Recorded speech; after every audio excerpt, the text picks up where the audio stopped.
Greetings, Dekalipa here, and today I will be discussing why game mechanics and gameplay matters most. Yesterday on stream, joined by the way, a topic was brought up by my lovely viewers, and the topic in question was what makes a game difficult, or more rather, what causes a player to truly feel that they have not even a second to breathe whilst playing a game. This then evolved into a conversation in regards to the pace of a game, how mechanics work with the game, what actually creates the difficulty, be it how mechanics work with each other, the lack of mechanics, the boss design, the arenas, what have you. After the stream, I came to a point where I pondered a bit more and I realized that mechanics actually provide something very important,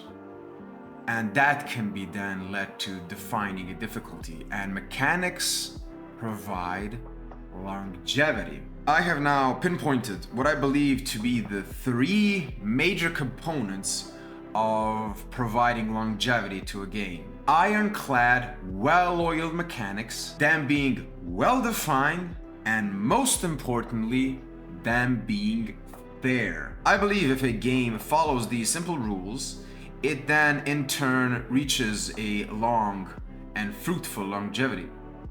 And with that longevity comes a high ceiling. Yesterday on stream, many of the viewers, I have realized, tend to mix the high ceiling with difficulty, where in reality I believe that these are not connected, but they do impact each other quite greatly. You see, I believe that there are actually two ways of a game to achieve the capability of having a high ceiling. Freedom of approach. Think of this as a Lego box. A Lego box is an amalgamation of many pieces, and these pieces can be combined and used in correlation with each other in an infinite amount of ways. That's why Lego boxes are quite freeing, quite engaging, and quite capable of bringing you back, for they allow the user to completely express anything they can with the Lego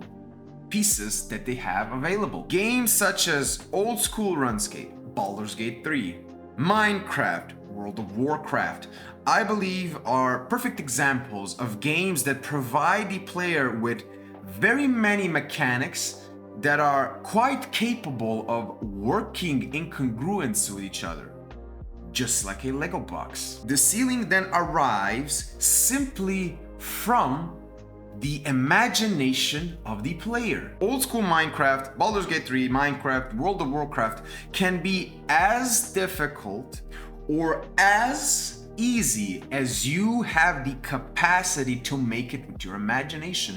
You could play it completely calmly or completely under pressure, depending on what you can figure out to do with the mechanics and combine them in a way to make it more difficult for you. That, I believe, is the far more complex and difficult way of designing a game, because that sort of design is quite taxing on the development of the ingenuity of the programmers of the game, and then on trying to maintain that sort of ecosystem where that can thrive. That is why in turn many games that wish to have longevity turn to the other form of reaching a high ceiling. Mastery of play. Think of mastery of play as, instead of being given a Lego box with many different pieces, you are instead given a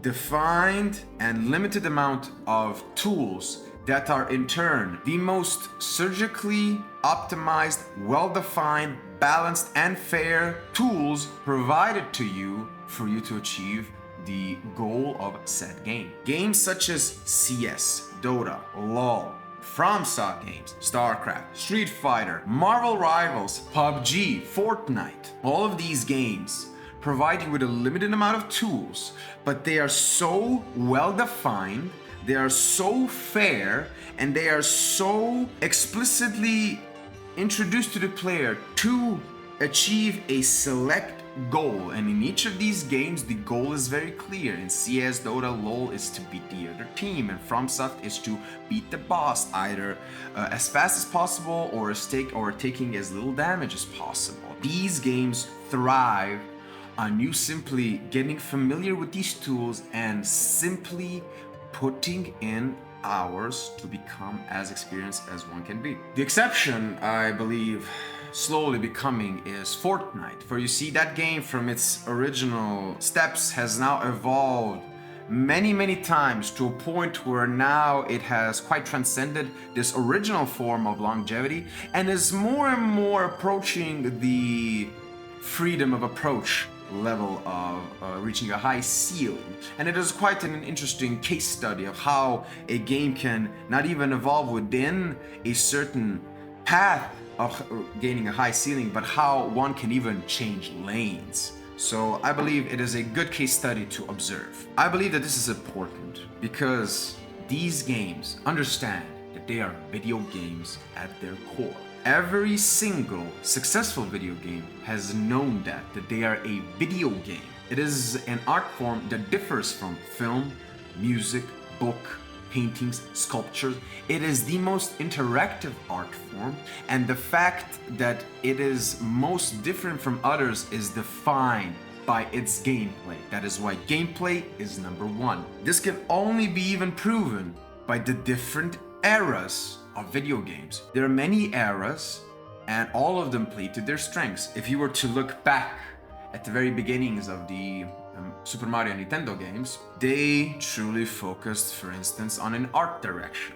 They emphasized that, they put great attention to detail to that. That is why these games, the Nintendo games, are very colorful and bright and inviting, an art direction that is quite pleasant to behold. If we were to switch gears to something akin to Diablo, they focused on tone, the storytelling, the music, the character models, the environments, the items. All of them played up a tone in hopes to try to invoke a certain feeling from the player. We can then focus to something akin to, for instance, a Witcher, where they truly focused on building story and narrative via either the main quest line or the side quest line. Same thing could be said even for Skyrim, now that I think about it. They wish to write a narrative that is compelling and that can be approached from whichever angle you wish, giving a lot of freedom in that case as well.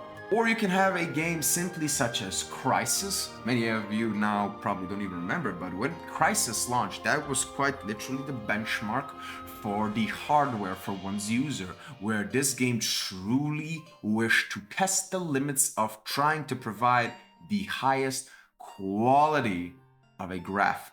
Despite all of that, all of these games, to varying degrees between each other, still focused on gameplay first. That is why these are some of the most successful games, because they understand that gameplay is the number one thing that the player will come back to, and it is the number one thing that the player interacts with. Moving forward, I genuinely think companies should truly give most attention to gameplay. And what that means is that you must truly design good mechanics. And in order to achieve even a longevity for these games, the goal must be to simply improve upon the core of the mechanics, not to replace them, not to make them obsolete, not to make them an inconvenience, but simply improve them, make them faster, make them affordable, make them easier to understand, what have you. One of the other things one can do is add mechanics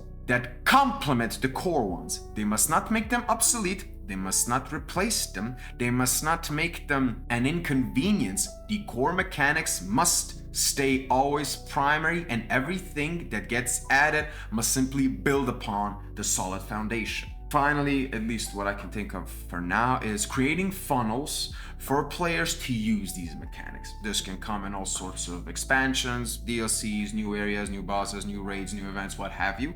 But the point is to create an environment, judging upon the capabilities of the team, the game, what have you, provide as much of a free space and freedom for the player to work with these mechanics and to use them in either of the ways that we had mentioned beforehand. This was quite an eye-opening thing in trying to understand how games operate, and for that, the only people I must thank is my viewers, for only you guys can get this noggin thinking like that. That is all from my end, and with that being said, thank you for watching. Please join the streams. I stream on YouTube, Kick, and X every day at 5 CEST, so come join, 5 in the afternoon that is. Thank you for watching.